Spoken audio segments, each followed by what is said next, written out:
Intro music. Hello and welcome. This is Dr. Rupesh. Welcome to this tutorial on Excel with VBA. In this video, I'll show you how to automate tasks and extend the functionality of Excel using VBA. To get started with VBA in Excel, open the Visual Basic Editor, VBE, by pressing Alt plus F11.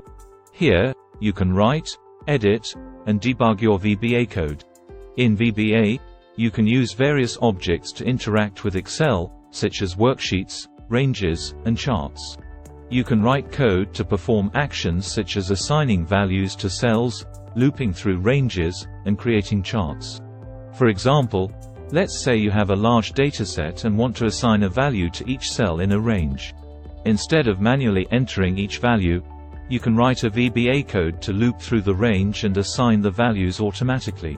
To run a VBA macro in Excel, you can assign it to a button on the ribbon or a keyboard shortcut.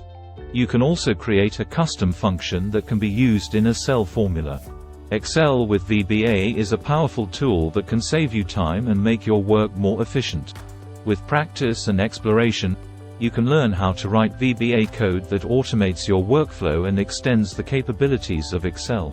Thanks for watching. Don't forget to subscribe to our channel for more tutorials and tips on Excel and VBA. Outro music.